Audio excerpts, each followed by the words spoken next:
인생은 가까이서 보면 비극이지만 멀리서 보면 희극이다. 이 짧은 문장 하나로 전 인류를 위로했던 남자. 하지만 이 말은 그가 세상에 던진 조언이 아니라 암흑 같은 삶을 버텨내며 스스로를 달래기 위해 뱉었던 처절한 비명이었죠. 오늘의 세상 모든 이야기. 찰리 채플린입니다.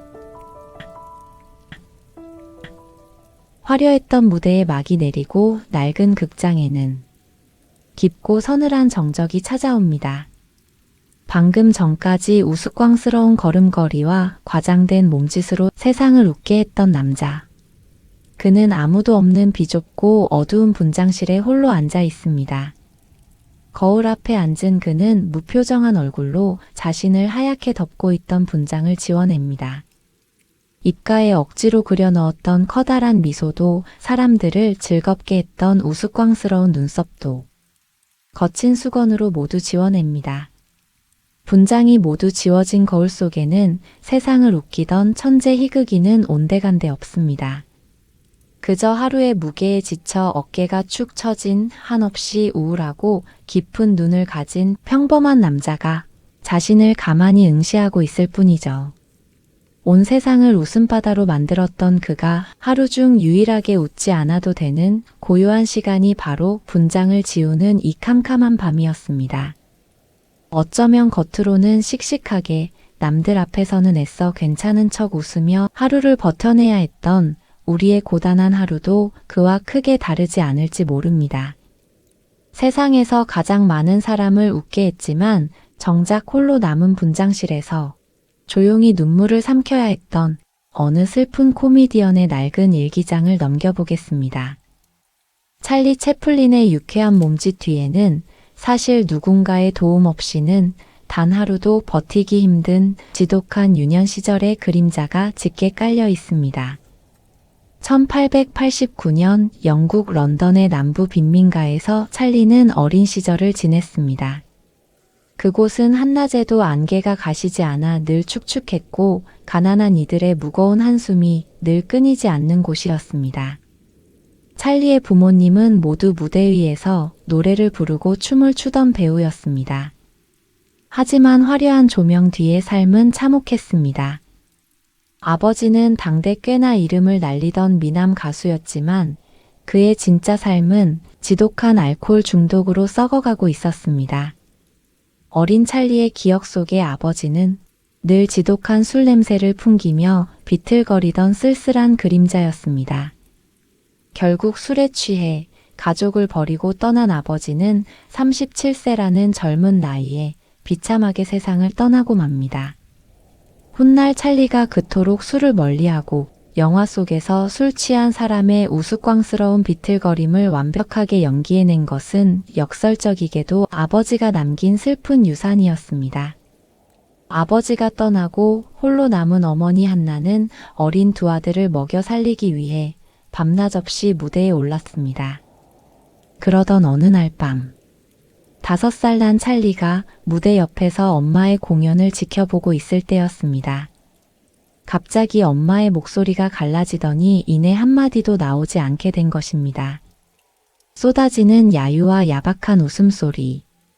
당황한 극장 매니저는 무대 옆에서 서성이던 꼬마 찰리를 발견하고는 대뜸 무대 중앙으로 등을 떠밀었습니다. 5살 꼬마가 마주한 첫 무대였습니다. 찰리는 겁도 없이 엄마가 부르던 유행가를 부르기 시작했습니다. 그런데 노래 중간에 관객들이 무대 위로 동전을 던지기 시작했습니다. 그러자 찰리는 노래를 딱 멈추고는 아주 진지한 얼굴로 말했습니다. 잠깐만요. 저 동전 좀 다 줍고 나서 노래할게요.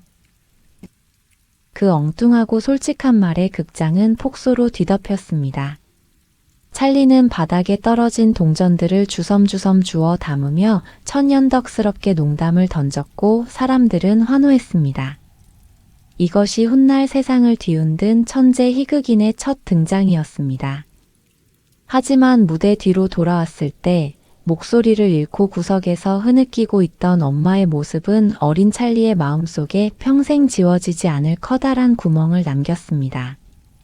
결국 가나는 가족을 뿔뿔이 흩어놓게 되었고, 어머니가 정신적인 충격으로 병원에 입원하게 되자 찰리와 그의 형은 런던의 구비넌이라는 차가운 수용소로 보내지게 됩니다. 그곳의 생활은 매일 어둡고 삭막했습니다. 아이들은 모두 똑같은 회색 옷을 입어야 했고 머리는 짧게 깎였으며 매일 아침 차가운 수돗물로 몸을 씻어야 했습니다. 찰리가 가장 견디기 힘들었던 것은 배고픔보다 침묵이었습니다. 수용소 안에서는 큰 소리로 떠들거나 웃는 것이 엄격히 금지되었습니다. 가장 끔찍했던 것은 구비넌의 잔인한 규칙이었습니다.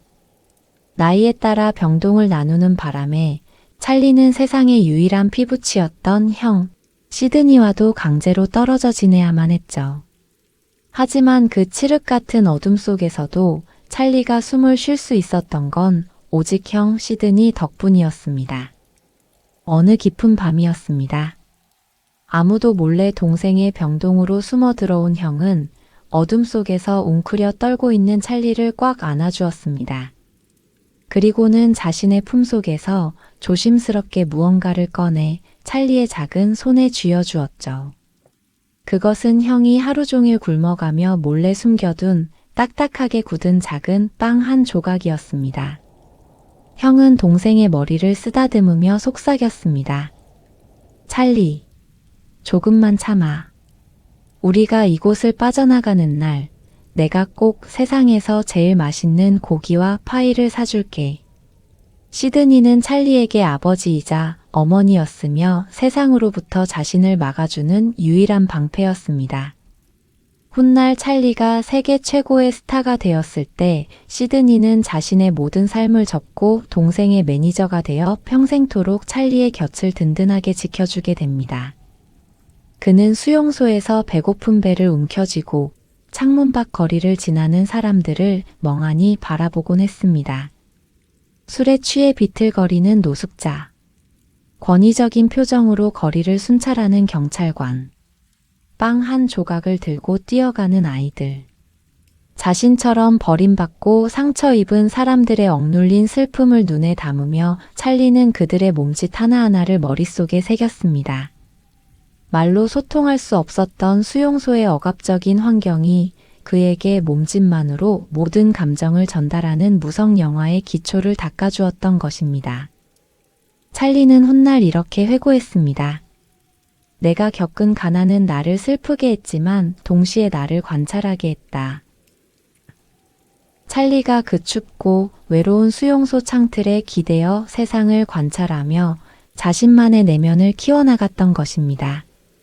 차가운 수용소를 벗어난 후에도 찰리에게 세상은 여전히 가혹했습니다.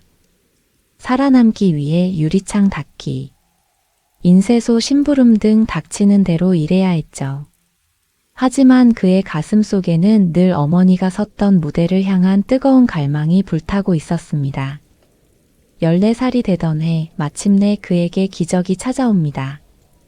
당시 최고의 인기 연극이었던 셜록 홈즈의 꼬마 심부름꾼 빌리 역할에 발탁된 것입니다. 하지만 기쁨도 잠시. 찰리에게는 치명적인 약점이 하나 있었습니다. 가난 때문에 학교 문턱조차 밟아보지 못해 대본의 글자를 단 한 글자도 읽을 줄 몰랐던 것입니다. 글을 모른다는 사실을 들키면 당장 쫓겨날 위기였기 때문에 첫 대본 리딩을 앞둔 캄캄한 밤, 찰리는 다시 형 시드니를 찾아가 울며 매달렸습니다. 형 시드니는 희미한 촛불 아래서 동생을 위해 대본을 소리내어 반복해서 읽어주었습니다. 찰리는 밤을 꼬박 새우며 형이 읽어주는 대사는 물론이고 숨소리와 억양, 표정 하나까지 통째로 머릿속에 사진을 찍듯 외워버렸습니다. 살기 위한, 아니 무대에 서기 위한 처절한 암기였죠. 다음 날 무대에서 완벽하게 대사를 읊는 찰리를 보며 아무도 그 소년이 그를 모른다는 사실을 눈치채지 못했습니다. 이 연극의 성공을 계기로 찰리는 당시 영국 최고의 코미디 극단이었던 프레드 카노 극단에 입단하게 됩니다. 이곳은 찰리에게 가장 완벽하고 혹독한 연기 학교였습니다. 단장인 프레드 카노는 찰리에게 이렇게 가르쳤습니다. 코미디는 단순히 과장된 표정으로 사람들을 웃기는 게 아니다. 내 손끝 하나, 눈빛 하나, 걷는 발걸음 하나에 인간의 슬픔과 기쁨이 모두 담겨야 한다. 찰리는 대사가 없는 무언극인 팬터마임을 미친 듯이 훈련했습니다. 텅 빈 연습실 거울 앞에서 수만 번 넘어지고 일어나는 연습을 반복했죠.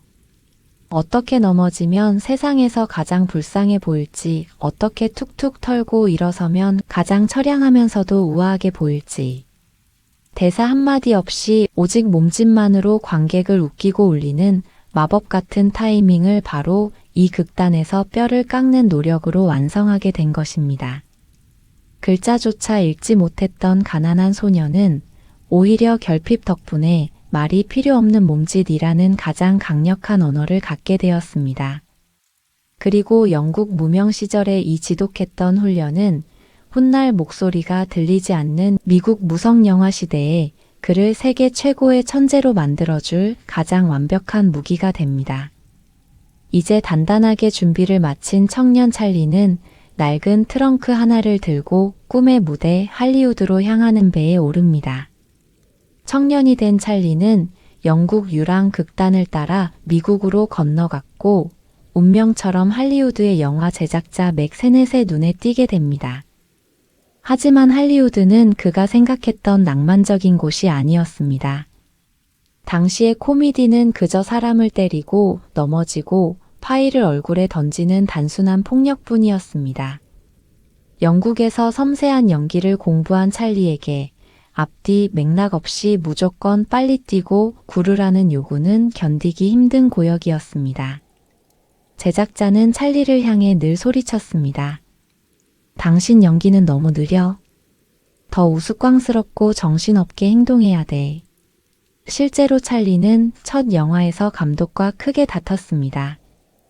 왜 아무 이유 없이 사람을 발로 차야 하죠? 라고 묻는 찰리에게 돌아온 건 코미디에 무슨 이유가 있어. 그냥 웃기면 그만이지. 라는 비아냥뿐이었습니다. 찰리는 촬영장 구석에 앉아 고민에 빠졌습니다. 어떻게 하면 저급하지 않으면서도 사람들의 마음을 움직이는 진짜 웃음을 줄 수 있을까? 그러던 1914년의 어느 비 오는 오후였습니다. 촬영이 지연되자 짜증이 난 제작자가 찰리에게 소리쳤습니다. 당장 분장실로 가서 아무 옷이나 걸쳐 입고 뭐라도 좋으니 우리를 좀 웃겨보란 말이야. 등을 떠밀려 들어간 분장실에는 수많은 배우의 옷들이 어지럽게 널려 있었습니다. 찰리는 거울 앞에 서서 잠시 눈을 감았습니다. 그리고 자신의 비참했던 어린 시절 런던의 뒷골목에서 보았던 그 수많은 떠돌이들을 떠올렸습니다. 가난하지만 자존심은 잃지 않으려 애쓰던 그들의 모순된 모습을 말이죠. 그는 가장 먼저 체격이 아주 큰 동료 배우의 엄청나게 헐렁한 바지를 집어 입었습니다.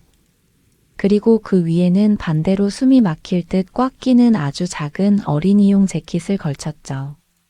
작고 둥근 중절모를 머리에 얹고 코 밑에는 칫솔처럼 생긴 짧은 가짜 콧수염을 붙였습니다.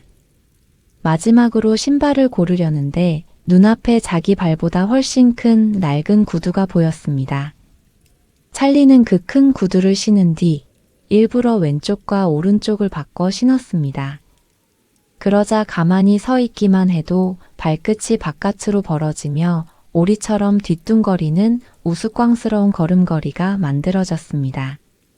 찰리는 분장실 구석에 굴러다니는 얇은 대나무 지팡이를 집어들고 세트장으로 걸어 나갔습니다. 감독이 물었습니다. 이게 대체 무슨 꼴인가? 이 캐릭터의 정체가 뭐야? 찰리는 지팡이를 빙그르르 돌리며 나긋나긋하게 대답했습니다. 이 남자는 떠돌이입니다. 몹시 배가 고프고 초라하지만 마음속으로는 자신이 귀족이라고 믿는 낭만주의자이죠. 그는 아무리 세상이 자신을 걷어차도 옷에 묻은 먼지를 툭툭 털고 지팡이를 짚으며 다시 우아하게 일어날 겁니다. 그 순간 촬영장의 모든 스태프가 웃음을 터뜨렸습니다. 그건 비웃음이 아니라 한 번도 본 적 없는 캐릭터에 보내는 경탄이었습니다. 그날 이후 탄생한 떠돌이 찰리는 전 세계를 열광시켰습니다. 찰리는 영화 속에서 가난한 이들의 우상을 자처했습니다. 그는 구두를 삶아 고기처럼 썰어 먹으면서도 그 안에 못을 갈비뼈처럼 골라내는 우아함을 보였고, 돈이 없어 꽃 한 송이를 사지 못하면서도 사랑하는 사람을 위해 밤새 창밖에서 춤을 췄습니다. 이 떠돌이 캐릭터가 얼마나 완벽했는지 보여주는 재밌는 일화가 있습니다. 채플린이 인기 절정에 올랐을 때 그는 자신의 정체를 숨기고 찰리 채플린 닮은 꼴 대회에 몰래 참가한 적이 있습니다. 결과가 어땠을까요? 놀랍게도 진짜 채플린은 그 대회에서 입상조차 하지 못하고 낙선하고 맙니다. 사람들은 진짜 채플린의 깊은 내면보다 자신들이 보고 싶어하는 채플린의 이미지에 더 열광하고 있었던 것이죠. 그는 씁쓸하게 웃으며 생각했습니다. 세상은 때로 진실보다 화려한 껍데기를 더 사랑한다는 것을 말이죠. 하지만 찰리 채플린은 말합니다. 겉모습이 아무리 우스꽝스럽고 초라할지라도 자존심이라는 지팡이만 놓지 않는다면 당신은 언제든 다시 일어날 수 있다고 말이죠. 이제 그는 세계 최고의 스타가 되어 전 세계의 환호를 받게 됩니다. 하지만 빛이 강할수록 그림자도 깊어지는 법이죠. 화려한 명성 뒤에 숨겨진 그의 진짜 고독은 어떤 모습이었을까요? 분장실에서 우연히 탄생한 떠돌이 찰리는 그야말로 전 세계를 뒤흔들었습니다. 런던 빈민가에 굶주리던 소녀는 불과 몇 년 만에 할리우드에서 가장 많은 돈을 버는 억만장자가 되었고 영화계에서 매우 높게 평가받게 됩니다. 그가 살던 베벌리 힐스의 거대한 대저택에서는 매일 밤 화려한 파티가 열렸습니다. 당대의 네로라 하는 정치인, 예술가들이 줄을 섰죠. 특히 천재 과학자 알베르트 아인슈타인과 찰리의 만남은 유명합니다. 아인슈타인이 그를 보고 찬사를 보냈습니다. 당신의 예술은 위대합니다. 한마디 말도 없이 전 세계가 당신을 이해하니까요. 그러자 찰리는 미소 지으며 대답했습니다. 당신의 예술이 더 위대합니다. 전 세계가 당신의 말을 한마디도 이해하지 못하는데도 당신을 존경하고 있으니 말이죠. 이처럼 그는 유머로 당대의 천재들까지 사로잡았지만 그의 내면에는 여전히 씻기지 않은 아픔이 있었습니다. 할리우드에서 부와 명예를 거머쥔 찰리는 영국으로 사람을 보내 정신병동에 갇혀있던 어머니 한나 채플린을 모셔왔습니다. 찰리는 캘리포니아의 따뜻한 햇살이 비치는 아름다운 해변가에 최고급 저택을 샀고 수많은 하인과 전담 간호사를 두어 어머니를 모셨습니다. 하지만 찰리의 그 엄청난 돈과 명예로도 어머니의 잃어버린 시간과 망가진 정신만큼은 온전히 되돌려 놓을 수 없었습니다. 어머니 한나는 따뜻한 저택에 앉아서도 자신은 아직 그 춥고 비참했던 런던에 갇혀 있다고 믿었습니다. 그녀는 최고급 요리를 먹으면서도 냅킨에 빵 조각을 몰래 숨기며 속삭였습니다. 우리 불쌍한 찰리와 시드니가 돌아오면 먹여야 해. 아이들이 굶고 있어. 또 비싼 실크 드레스들을 지나가는 불황자들에게 모조리 내어주며 해맑게 웃기도 했죠. 저 사람들이 너무 추워 보이잖아. 우리 아이들도 저렇게 추위에 떨었는걸? 그럴 때면 찰리는 어머니 곁에 무릎을 꿇고 앉아 그녀의 주름진 손을 볼에 비비며 소리 없이 눈물을 흘렸습니다. 전 세계 사람들을 웃게 만들었지만 정작 자신이 제일 사랑하는 어머니를 치유해주지 못한다는 죄책감이 그를 짓눌렀습니다. 결국 1928년 어머니가 세상을 떠나던 날 찰리는 모든 촬영을 접고 병실 문을 잠근 채 아이처럼 목 놓아 엉엉 울고 맙니다. 어머니를 떠나보낸 빈자리는 그 어떤 것으로도 채워지지 않았습니다. 겉으로는 화려한 성공을 이어갔지만 파티가 끝나고 거대한 저택에 홀로 남겨진 찰리를 찾아오는 것은 지독한 불면증과 짙은 고독이었습니다. 세계 최고의 부자가 되어 최고급 침대에 누웠지만 그는 밤마다 쉽게 잠들지 못하고 집안을 유령처럼 서성였습니다. 사람들은 화면 속 찰리의 우스꽝스러운 몸짓을 보며 배를 잡고 웃었지만 정작 코미디를 만들어내기 위해 자신의 뼈아픈 과거와 매일 밤 전쟁을 치러야만 했기 때문입니다. 그가 감독하고 주연을 맡은 명작 영화 키드 1921을 만들 때의 일입니다. 고아 소년과 떠돌이 찰리의 사랑을 그린 이 영화에서 고아원으로 아이를 뺏기는 장면을 촬영할 때 찰리는 연기가 아닌 진짜 오열을 터뜨렸습니다. 어린 시절 수용소에서 어머니와 강제로 생이별을 해야 했던 자신의 상처가 그대로 튀어나온 것이었죠. 그는 사람들을 웃기기 위해 자신의 가장 아픈 상처를 매번 세상에 꺼내놓아야만 했습니다. 천재라는 칭송 뒤에는 언제 다시 가난했던 과거로 추락할지 모른다는 엄청난 강박과 불안이 그림자처럼 늘 그를 덮치고 있었습니다. 어느 비 오는 날, 찰리는 우산도 쓰지 않은 채 할리우드의 거리를 하염없이 걷고 있었습니다.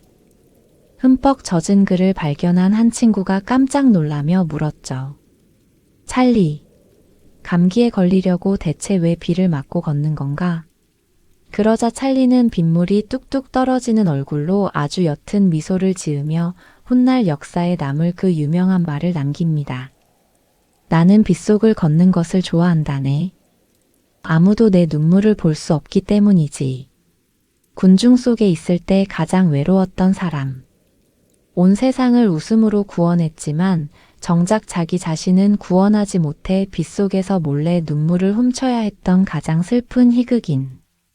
하지만 채플린은 그 지독한 고독과 슬픔 속에 자신을 가두어 두지만은 않았습니다. 그는 비 오는 날 남몰래 흘렸던 자신의 눈물을 렌즈 삼아 세상에서 가장 소외되고 지친 사람들을 조용히 카메라에 담기 시작했습니다. 아무도 알아주지 않는 사람들의 고단한 삶을 자신만의 방식으로 따뜻하게 안아주기 위해서 말이죠. 찰리, 이제 세상은 변했어. 영화에 목소리가 들어가야 관객들이 볼 거야. 무성 영화의 시대가 저물고 배우들의 목소리가 나오는 유성 영화의 시대가 도래했을 때였습니다. 사람들은 채플린의 낡은 무언극이 끝났다고 수군거렸죠. 하지만 그는 고집스럽게 침묵을 지켰습니다. 떠돌이 캐릭터가 입을 여는 순간 전 세계 사람들이 공감하던 그 마법이 깨질 것이라 믿었기 때문입니다. 대신 그는 자신이 바라본 차가운 현실을 카메라에 담기 시작했습니다. 바로 영화 모던 타임즈 1936입니다. 화면 속 찰리는 공장의 컨베이어 벨트 앞에 서 있는 말단 노동자입니다. 하루 종일 쉴 새 없이 밀려오는 부품의 나사를 조이는 일만 반복하죠. 기계의 속도는 점점 빨라지고 찰리는 화장실에 갈 시간조차 없어 파리떼처럼 쫓기며 나사를 조입니다. 심지어 점심시간에는 밥 먹는 시간조차 아끼기 위해 자동 급식 기계에 묵혀 입안으로 쑤셔 넣어지는 옥수수를 강제로 씹어 삼켜야 했습니다. 결국 강박증에 걸려버린 찰리. 그는 공장 밖으로 나와서도 나사 모양처럼 둥글게 생긴 것만 보면 몽키 스패너로 조이려는 슬픈 광기에 사로잡힙니다. 자본주의의 톱니바퀴 속에서 하나의 부품으로 전락해버린 인간의 처절한 소외감을 그는 가장 웃긴 슬랩스틱으로 고발한 것입니다. 하지만 찰리의 작품 중에서도 시청자 여러분의 가슴을 가장 먹먹하게 만든 영화는 따로 있습니다. 그가 가장 사랑했던 작품이자 영화 역사상 가장 위대한 엔딩으로 꼽히는 시티라이트 1931입니다. 이 영화는 그의 지독한 완벽주의를 보여주는 상징적인 작품이기도 합니다. 찰리는 단 1초의 감정도 소홀히 하지 않았습니다. 꽃 파는 소녀와 처음 만나는 짧은 장면을 완벽하게 담아내기 위해 그는 무려 2,500번이 넘는 재촬영을 감행했습니다. 동료들은 미쳤다고 했지만 그는 알고 있었습니다. 진심을 담은 한 컷이 수만 마디의 말보다 강하다는 것을 말이죠.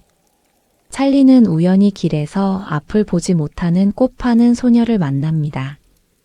소녀는 동전을 떨어뜨린 찰리의 소리를 듣고 그가 돈이 많은 백만장자라고 착각하게 되죠. 초라한 떠돌이 찰리는 그 소녀의 환상을 지켜주기 위해 그리고 그녀의 눈을 고쳐줄 수술비를 마련하기 위해 온몸을 던집니다.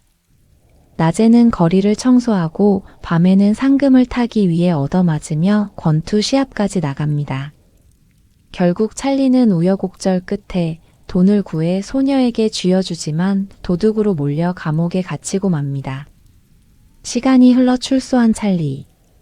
그의 옷차림은 전보다 훨씬 더 너덜너덜해졌고 지팡이는 부러졌으며 어깨는 한없이 굽어 있었습니다.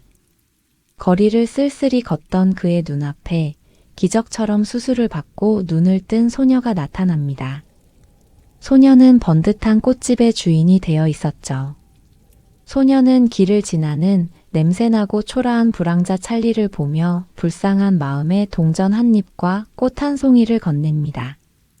찰리는 도망치려 하지만 소녀가 그의 손에 동전을 쥐어주는 순간 소녀의 손끝이 멈칫합니다. 그 낯익은 손의 촉감.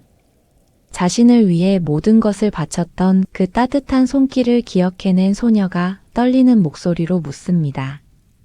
당신이었나요? 자신의 초라한 진짜 모습을 들켜버린 찰리. 수치심과 미안함. 그리고 소녀가 눈을 뜬 것에 대해 환희가 교차하는 표정으로 찰리가 조심스럽게 고개를 끄덕이며 묻습니다. 이제 볼 수 있나요? 찰리는 손에 쥔 꽃 한 송이를 입에 물고 세상에서 가장 슬프고 아름다운 미소를 지으며 그녀를 바라봅니다. 영화는 찰리의 뭉클한 미소를 마지막으로 조용히 암전됩니다. 가진 것이 없어도 누군가의 빛이 되어주었던 이 순수한 사랑은 팍팍한 삶을 살아가는 우리의 마음에도 잔잔한 위로가 되어 흐릅니다. 세상을 웃기고 울렸던 찰리지만 그의 삶은 늘 거친 태풍 한가운데 있었습니다. 화려한 성공 뒤에도 쉴 곳을 찾지 못해 방황하던 그는 사랑에 있어서도 참으로 서툴고 외로운 사람이었습니다. 어린 시절 겪었던 끔찍한 가난과 가족의 해체. 어렸을 적 결핍 때문이었을까요? 그는 늘 자신을 온전히 안아줄 완벽한 사랑과 가정을 갈구했습니다. 하지만 찰리가 스크린 밖 현실에서 마주한 사랑은 늘 차갑게 부서지고 말았습니다. 밀드레드 해리스, 리타 그레이, 그리고 폴레트 고다드까지. 그는 3번의 결혼을 했고 또 3번의 이혼을 겪어야 했습니다. 3번의 가정이 무너지는 동안 찰리의 영혼은 달아갈 대로 달아버렸습니다. 세상에서 가장 유명한 사람이었지만 온전히 자신의 마음을 쉬게 할 작은 방 한 칸조차 갖지 못했던 것이죠. 하지만 인생이란 참으로 신비롭습니다. 영원히 채워지지 않을 것 같던 그의 지독한 외로움 속에 운명처럼 한 줄기 따뜻한 빛이 스며든 것입니다. 바로 그의 영원한 동반자 4번째 아내인 우나 오닐과의 만남이었습니다. 두 사람의 첫 만남은 1942년의 가을. 할리우드의 대본 리딩 장소였습니다. 새 영화의 여주인공을 찾던 53세의 찰리 앞에 배우를 꿈꾸던 18세의 앳된 소녀. 우나가 나타났습니다. 사람과 사랑에 지친 찰리는 우나의 맑고 단단한 눈동자를 마주친 순간 설명할 수 없는 평온함을 느꼈습니다. 우나 역시 마찬가지였습니다. 그녀는 세상이 열광하는 천재 희극인이라는 화려함 뒤에 한없이 불안하고 상처받은 찰리의 진짜 맨얼굴을 단번에 꿰뚫어 보았고 그를 깊이 연민했습니다. 두 사람의 나이 차이는 무려 36살이었습니다. 온 세상이 그들의 사랑을 비난했고 노벨 문학상 수상자였던 우나의 아버지마저 딸과 의절해 버렸습니다. 그리고 이 시기의 찰리에게는 사랑에 대한 세상의 비난보다 훨씬 더 거세고 차가운 칼바람이 불어닥치고 있었습니다. 바로 1950년대 미국을 휩쓸었던 메카시즘이라는 무자비한 사상 검증과 공산주의자 사냥의 광풍이었습니다. 평생 가난하고 힘없는 사람들의 편에 섰던 찰리. 그의 영화들을 당시의 시대는 위험한 사상이라며 몰아세웠습니다. 미국 정부는 수십 년간 미국 영화계를 이끌며 엄청난 세금을 내온 그를 끊임없이 감시했습니다. 결국 1952년 찰리가 자신의 영화 시사회를 위해 잠시 영국으로 떠난 사이 미국 정부는 그의 재입국을 일방적으로 영구 금지해 버립니다. 하루아침에 자신의 모든 청춘을 바친 영화의 땅에서 쫓겨나게 된 것입니다. 온 세상이 그에게 등을 돌린 것 같았고 막막한 바다 위에 홀로 떠 있는 것 같았습니다. 하지만 그 절망의 순간 우나는 망설임 없이 미국으로 홀로 돌아가 찰리의 남은 재산을 모두 정리한 뒤 자신의 미국 국적마저 미련 없이 던져버리고 남편의 곁으로 돌아왔습니다. 늘 상처받을까 두려워 웅크리고 살았던 찰리의 굽은 어깨에 비로소 세상에서 가장 따뜻한 담요가 덮인 것입니다. 그렇게 두 사람은 스위스의 아름다운 레만 호수가 내려다 보이는 평화로운 저택에 정착합니다. 그곳에서 찰리는 우나와의 사이에서 8명의 아이를 낳고 대가족을 이루게 되죠. 어린 시절 런던의 차가운 수용소에서 어머니와 강제로 헤어져야만 했던 고아 소년. 평생 결핍과 상처 속에서 허덕이던 남자는 생애 마지막 25년 동안 아이들의 웃음소리가 끊이지 않는 넓고 따뜻한 정원을 마주했습니다. 그가 머무는 공간은 언제나 맛있는 냄새가 가득 풍겨오는 커다란 식탁으로 채워져 있었습니다. 자본주의의 냉혹한 현실을 고발하며 비오는 거리에서 몰래 눈물을 훔치던 세계 최고의 희극인은 노년이 되어서야 비로소 무대 화장을 모두 지웠습니다. 그는 아이들과 뜰에서 숨바꼭질을 즐기며 평범하고 행복한 할아버지의 삶을 살게 되었습니다. 평생을 찾아 헤매던 완벽한 평화가 바로 그곳에 있었습니다. 미국에서 쫓겨난 뒤 20년이라는 긴 세월이 지나고 1972년이 되었습니다. 스위스의 한적한 호숫가에서 노년을 보내던 찰리에게 한 통의 편지가 도착합니다. 자신을 매몰차게 내쫓았던 할리우드가 뒤늦게 자신들의 어리석음을 뉘우치며 그를 아카데미 시상식의 평생 공로상 수상자로 초청한 것입니다. 83세의 노인이 된 찰리 채플린. 그는 무려 20년 만에 미국의 땅을 밟게 되었습니다. 비행기에서 내려 입국 심사를 기다리던 그는 마치 처음 무대에 서는 소년처럼 온몸을 바들바들 떨었습니다. 자신을 버렸던 나라가 과연 자신을 어떻게 받아줄지 그 두려움과 설렘이 노년의 거장을 뒤흔든 것이죠. 하지만 그가 아카데미 시상식 무대 위로 조심스럽게 걸어 나왔을 때 기적 같은 일이 벌어집니다. 화려한 드레스와 턱시도를 입은 할리우드의 모든 최고의 스타들과 감독들이 일제히 자리에서 일어나 박수를 치기 시작한 것입니다. 그 박수는 1분을 지나 5분, 10분을 넘어 무려 12분 동안이나 이어졌습니다. 아카데미 역사상 가장 긴 기립박수였습니다. 그것은 한낱 코미디언을 향한 박수가 아니었습니다. 영화라는 매체를 단순한 오락거리에서 예술의 경지로 끌어올린 최초의 감독이자 위대한 철학자에게 바치는 할리우드의 깊은 사과였고 존경의 표시였습니다. 눈물이 가득 고인 채 아무 말도 하지 못하고 관객석을 바라보던 노년의 찰리. 그는 떨리는 목소리로 마이크에 대고 짧은 인사를 남깁니다. 단지 여러분에게 인사하기 위해 이 무대에 섰습니다. 참으로 감격스러운 순간입니다. 찰리 채플린이 세상을 떠난 지 반세기가 훌쩍 넘었지만 현대인들은 여전히 흑백 화면 속 그의 무언극을 보며 깊은 여운을 느낍니다. 화려한 색채와 컴퓨터 그래픽이 난무하는 시대이지만 우리는 왜 아직도 이 낡은 흑백 필름 속 남자를 잊지 못하는 걸까요? 그것은 그가 연기했던 우스꽝스러운 떠돌이의 모습이 오늘을 살아가는 우리 모두의 자화상이기 때문입니다. 그는 세상이 아무리 자신을 매몰차게 걷어차더라도 결코 주저앉지 않고 묵묵히 다시 일어섰습니다. 엉덩이에 묻은 먼지를 툭툭 털어내고는 특유의 여유로운 몸짓으로 지팡이를 돌리며 그가 가야 할 길을 향해 다시 씩씩하게 걸어 나갔습니다. 슬픔을 가장 우아한 웃음으로, 가난을 가장 눈부신 시로 바꾸어낸 그의 몸짓은 언어와 시대를 초월해 현대인들의 지친 가슴에 먹먹한 위로로 스며듭니다. 노년의 찰리 채플린은 흔들 의자에 앉아 호수를 바라보며 세상 사람들을 향해 아주 나지막이 그 유명한 인생의 진리를 읊조립니다. 인생은 가까이서 보면 비극이지만 멀리서 보면 한편의 희극이다. 한때 자신의 삶이 온통 슬픔과 쫓김뿐이라 여겼던 날들도 있었으나 그는 오랜 세월을 모두 건너온 뒤에야 자신의 삶을 돌아볼 수 있었습니다. 그 모든 고단했던 순간들이 하나둘 모여 결국 아름답고 찬란한 한 편의 영화가 되었다는 사실을 깨달은 예술가 찰리의 따뜻한 고백이었습니다. 찰리가 우리에게 남긴 진짜 선물은 어떤 절망 속에서도 꺾이지 않는 인간의 존엄입니다. 거울은 나의 가장 친한 친구다. 내가 울 때 결코 웃지 않기 때문이다.